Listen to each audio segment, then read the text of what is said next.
नमस्कार। परमात्मा यानी कि वास्तविक सत्य की कृपा को मैं शब्दों में सरल करने की इस वीडियो में कोशिश करूंगा। इसके साथ ही जो वास्तविक सत्य हैं और जो वास्तविक असत्य हैं, इस विषय पर भी मैं चर्चा करने वाला हूं। जैसा कि आपको पता है, जो परमात्मा है या फिर जो ट्रांसपेरेंट एनर्जी है, जो कि सूक्ष्म और स्थूल तत्वों का भी आधार है, जो कि भार रहित हैं, इसके साथ ही वास्तविक सत्य अछूत भी है, मतलब कोई उन्हें छू नहीं सकता है, तो सिंपली उन्हें हराया भी नहीं जा सकता है। वास्तविक सत्य जैसा हुआ जा सकता है, लेकिन जो वास्तविक सत्य का विकल्प ढूंढते हैं वो वास्तविक सत्य कभी हो नहीं सकते। तो कुछ ऐसा वास्तविक सत्य है, लेकिन वास्तविक सत्य से डिटैच होने के बाद जिस तरह का भी विस्तार होता है, उन विस्तारों का आधार भी वही परमात्मा होता है, जो कि ट्रांसपेरेंट है और सूक्ष्म और स्थूल दोनों तत्वों का वो आधार है। मतलब वास्तविक सत्य एक ऐसी व्यवस्था है जिनका कोई विकल्प हो ही नहीं सकता है, क्योंकि वास्तविक सत्य एक पूर्ण परम आनंद है, वो भार रहित हैं, तो उनके किसी भी तरह के विकल्प की कोई गुंजाइश बनती ही नहीं है। लेकिन वास्तविक असत्य को मैं आज परिभाषित करने की कोशिश करूंगा, या फिर पूर्ण परमात्मा से बगावत करने वाले उनके पुत्र जिद्दी काल पुरुष को भी मैं परिभाषित करने की कोशिश करूंगा कि किस तरह से उन्होंने वास्तविक सत्य से अलग होकर कुछ इस तरह की श्रापित वास्तविक असत्य वाली सृष्टि का निर्माण किया था। ये जो सृष्टि आपको दिखाई पड़ रही है, ये वास्तविक सत्य का एक जीता जागता उदाहरण है। आपने देखा होगा काल निरंजन की जो ये वास्तविक असत्य वाली सृष्टि है, इसमें किस तरह से परिवर्तन होते रहते हैं। कोई भी चीज लंबे समय तक इसमें टिक ही नहीं पाती है, मतलब हर चीज का अंत इस सृष्टि में होता रहता है। ऐसे तो ये वास्तविक सत्य द्वारा वास्तविक असत्य को श्राप दिया गया था कि तुम अगर अपनी मर्जी से कोई भी सृष्टि बनाओगे तो उसमें कोई भी चीज टिकाऊ नहीं होगी, मतलब जन्म और मृत्यु या फिर समय जैसा सिस्टम भी तुम्हारी उस सृष्टि में होगा। तो कुछ समय के लिए तो ये सृष्टि हमें अच्छी और लुभावनी दिखाई पड़ती है, लेकिन ज्यादा अगर हम इसके बारे में जानने की कोशिश करते हैं तो ये हमें चुभने लगती है, या फिर इसके द्वारा हमें नुकसान होने लगता है। इस तरह की सृष्टि के दो दो चेहरे होते हैं, लेकिन जो काल पुरुष है, उसने कि पूर्ण परमात्मा से अलग होकर दुखों से भरी हुई कुछ इस तरह की विचलित करने वाली, भ्रमित करने वाली सृष्टि का निर्माण किया था। उस काल पुरुष का वास्तविक नेचर अगर आपको मैं बताऊं, तो जो वास्तविक सत्य हैं, अगर आप सतमार्ग पर चल रहे होंगे तो आप वास्तविक सत्य की तरफ लगातार बढ़ ही रहे होंगे, वास्तविक सत्य का आकर्षण आपको लगातार अपनी तरफ खींच ही रहा होगा। लेकिन जो काल पुरुष है या फिर जो परमात्मा का पुत्र है, जिसने परमात्मा से बगावत करके कुछ इस तरह की वास्तविक असत्य वाली सृष्टि बनाई थी, वो वास्तविक सत्य के ठीक अपोजिट है। आप इस लाइन को इतनी आसानी से मत ले लेना। वास्तविक सत्य है या फिर जो पूर्ण परमात्मा है, उनके बिल्कुल विपरीत काल पुरुष है, जिसने कि इस तरह की बनावटी या फिर भ्रमित करने वाली सृष्टि का निर्माण किया था। और जो वास्तविक सत्य या फिर परमात्मा की वास्तविकता है, उसके ठीक विपरीत वास्तविक असत्य या फिर काल पुरुष की असलियत है। मतलब उसकी सृष्टि में बुरा, छल, भ्रम, दर्द, दुख, ये सब बढ़ते ही रहते हैं। उसका नेचर ही ऐसा है, प्रकृति ही काल पुरुष की कुछ ऐसी है। उसने जिस तरह की सृष्टि का निर्माण किया है, इसमें हर एक तत्व या फिर हर एक विषय के दो चेहरे हैं। एक चेहरा आपको भ्रमित करता है या फिर आकर्षित करता है, लेकिन दूसरी तरफ वही चेहरा आपको मृत्यु देता है, या फिर दुखों में हमें कुछ इस तरह से लपेट देता है कि हम बाहर निकल ही नहीं पाते हैं। और अगर कोई वास्तविक सत्य की तरफ को बढ़ता है, मतलब परमात्मा की तरफ को बढ़ता है, तो फिर काल पुरुष और उसकी बहुत सारी सत्ताएं किसी भी हद तक जा सकती हैं उस इंसान को भ्रमित करने के लिए या फिर परमात्मा वाले मार्ग पर ना चलने देने के लिए। ये भी एक वास्तविक सत्य है, और कुछ भी का मतलब कुछ भी आप लगा सकते हैं। इसलिए भी जो उच्च स्तरीय हमारे अंतिम गुरु होते हैं, वो कहते हैं कि अगर आप मोक्ष मार्ग पर चल रहे हैं, वास्तविक सत्य वाली राह पर अगर आप चल रहे हैं, तो आपको किसी न किसी सत्पुरुष की शरण में होना अनिवार्य होता है। वरना आपका तो मुझे नहीं पता, लेकिन मुझे बहुत सारे सतमार्गियों के बारे में पता है कि किस तरह से काल पुरुष और उसकी भ्रमित करने वाले सत्ताओं ने सतमार्गियों के रास्ते में रोड़े अटकाए थे, या फिर उनके साथ कुछ ऐसा कृत्य भी किया था जिसको शब्दों में बताया भी नहीं जा सकता है। और जो भी काल पुरुष के बारे में वीडियोज बनाता है, उसके साथ कभी भी कुछ भी हो सकता है। मतलब जो वास्तविक असत्य है, जिसने परमात्मा से ही बगावत कर डाली थी, उसे बुराई पसंद है, उसे सिर्फ बुरे लोग पसंद है। तो बुराई को फैलाने के लिए वो किसी भी हद तक जा सकता है, और ऐसे ही उसने काम भी किया है। आम इंसानों को थोड़ा बहुत सुख का लालच देकर वो दुखों में उन्हें भर देता है। आपको बहुत वक्त हो गया होगा इस पृथ्वी लोक में सरवाइव करते हुए। आपने आज तक बहुत सारी किताबें भी पढ़ी होंगी, लेकिन इस पूरी पृथ्वी लोक में अगर 8 मिलियन लोग हैं तो उंगलियों में आप गिन सकते हैं उन लोगों को जो कि सतमार्ग पर चले थे।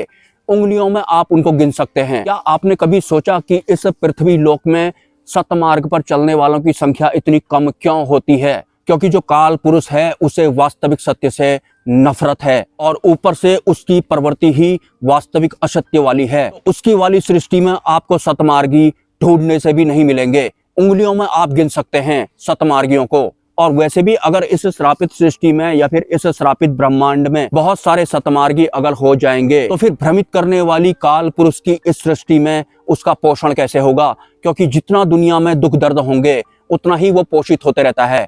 उसका खाना ही ये होता है। आपके आसपास क्या आपने निर्दयी लोगों को देखा है क्योंकि बड़े बेरहमी से या फिर श्रापित बुद्धि के साथ किसी की भी हत्याएं कर देते हैं, या फिर पशु पक्षियों के साथ भी वो कुछ इसी तरह का व्यवहार करते हैं और उन्हें बिल्कुल भी अंदेशा नहीं होता है कि उन्होंने क्या किया हुआ है। ऊपर से आजकल तो कुछ लोग ऐसे भी हो गए हैं, ये सब देखने के बाद वो एंजॉय कर रहे होते हैं। ये सब काल पुरुष की सृष्टि में होता है। और सच बताऊं तो परमात्मा द्वारा काल निरंजन को जो टर्मिनेट किया गया था वो इंटरनली भी ऐसा है, तो उसकी सृष्टि में इसी तरह के इंसान आपको ज्यादा दिखाई पड़ेंगे। सतमार्गियों को तो आप उंगलियों में गिन सकते हैं और इस तरह के जो विकृत मानसिकता वाले या फिर श्रापित बुद्धि वाले लोग आपको दिखाई पड़ते होंगे, इनको सतमार्गी जहर की तरह चुभता है। मतलब ये वास्तविक असत्य का सपोर्ट करने वाले हैं। इंटरनली इनकी प्रवृत्ति ही ऐसी बन गई होती है और वास्तविक सत्य इनके सामने में आता है तो फिर ये किसी भी हद तक जा सकते हैं। आपने नोटिस किया होगा कि इस पृथ्वी लोक में कभी भी सुख आते ही नहीं है। ज्यादातर बुरी खबरें ही सुनाई पड़ती हैं या फिर देखने को मिलती हैं, और ऊपर से उन बुरी खबरों को या फिर उन दुखों को आजकल इग्नोर कर दिया जाता है, जैसे कि वो कोई बात ही ना हो, वो व्यवहारिक चीज हो। भले ही आपके जिंदगी में किसी भी तरह के दुख चल रहे हैं, किसी भी तरह की मानसिक या फिर शारीरिक परेशानियों से आप जूझ रहे हैं, इस तरह की सृष्टि में यही सब होता है। यही इस वास्तविक असत्य वाली सृष्टि का सच है। लेकिन एक आम इंसान इसी श्रापित सृष्टि के लपेटे में आ चुका होता है। उसे दुख होता है तो फिर वो भगवानों से कहने लगता है, साधनाएं करने लगता है या फिर भक्तियां करने लगता है। अपने अपने भगवानों के प्रति उसकी दृढ़ आसक्ति होती है। लेकिन ये सब होने के बाद भी इंसान के दुख खत्म नहीं होते हैं, या फिर कुछ हद तक हो जाते हैं तो दोबारा से वो अपनी जगह बना लेते हैं। टोटल मिलाकर के दुखों का ही बोलबाला रहता है इस सृष्टि में, क्योंकि इस सृष्टि को बनाने वाला पूर्ण परमात्मा के पूर्ण रूप से खिलाफ हुआ करता है। हालांकि सतमार्गी चाहेंगे कि जो काल पुरुष हैं वैसे तो वो भी परमात्मा के ही अंश हैं और वो भी दोबारा से वास्तविक सत्य में शामिल हो जाएं। अगर किसी को इस तरह का ही खेल करना पसंद आता होगा, इंटरनली वो बन ही वैसा गया होगा, तो फिर सतमार्गी भी क्या कर सकते हैं? वो ज्यादा से ज्यादा अपने रिस्क पर ये सब आम जनता को बता सकते हैं, भले ही कोई प्रभावित हो या फिर ना हो। लेकिन वास्तविक सत्य इस वास्तविक असत्य या फिर श्रापित सृष्टि का यही है। अब मैं आपको बताऊंगा कि वास्तविक असत्य वाली इस सृष्टि में परमात्मा की कृपा किसी भी साधक या फिर इंसान के ऊपर कैसे होती है। अगर आपको वास्तविक सत्य का भास हो गया है तो परमात्मा के निरंतर स्मरण मात्र से ही कि इंटरनल व्यवस्था काफी बदल जाती है, या फिर श्रापित सृष्टि में जिस भी तरह के दुख दर्द आपके जीवन में चल रहे हैं वो प्रभावहीन जैसे हो जाते हैं। दुख दर्द अगर साथ में चलते भी हैं तो परमात्मा की कृपा से आपके इंटरनली सिस्टम में कुछ अलग ही व्यवस्था बन जाती है, जिसे मैं शब्दों में तो बता नहीं सकता हूँ, लेकिन परमात्मा की कृपा ऐसी ही होती है। लेकिन जिस तरह से अपने दुखों को दूर करने के लिए आप इस माया वाले संसार के भगवानों से मांगते हैं, उस तरह से परमात्मा से नहीं मांगना पड़ता है। अगर आप उस तरह से मांगेंगे तो परमात्मा आपको कुछ नहीं देते हैं, क्योंकि जो वास्तविक सत्य है या फिर जो परमात्मा है वो इस तरह की सृष्टि का निर्माण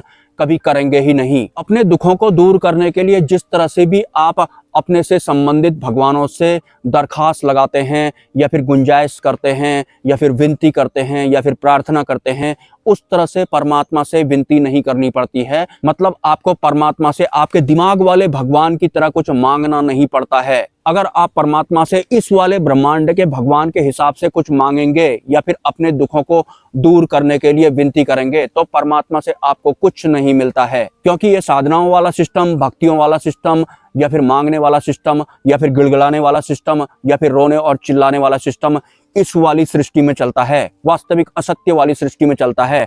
परमात्मा से कुछ मांगना नहीं पड़ता है, किसी भी तरह की आस्था या फिर भक्ति या फिर साधना की जरूरत नहीं पड़ती है। परमात्मा बिल्कुल एक अलग व्यवस्था है। अगर आपको चारों तरफ से दुखों ने घेर रखा है, भले ही शारीरिक तौर पर या फिर मानसिक तौर पर या फिर किसी अन्य तरह का तौर होता होगा, तो उसे भी आप इसी में डाल देना। तो अभी तक तो आपने अपने वाले भगवान से अपनी परेशानियों के बारे में बोला होगा और आपने अर्जी लगाई होगी कि मेरी जिंदगी में जिस भी तरह के दुख दर्द चल रहे हैं वो आप दूर कर दीजिए। लेकिन परमात्मा से आपको ऐसे नहीं बोलना है, दूर कर दो आपको नहीं बोलना है, या फिर मेरे पास ये चीज नहीं है मुझे आप दे दो ये आपको नहीं बोलना है। ये वाली सृष्टि में चलता है, ये लेन देन वाला सिस्टम, या फिर मैं ये कहूं कि द्वंद्व वाला जैसा सिस्टम इस वाली सृष्टि में चलता है। तो जो वास्तविक सत्य हैं, जिन्हें कोई छू नहीं सकता, हराना तो दूर की बात है, उनसे आपको ये नहीं बोलना है कि मेरी जिंदगी में जो दुख चल रहे हैं या फिर मेरे पास कुछ चीजें नहीं हैं वो आप मुझे दे दो या फिर मेरे वाले दुख दूर कर दो, क्योंकि आप तो परमात्मा हो, आपके अलावा तो कोई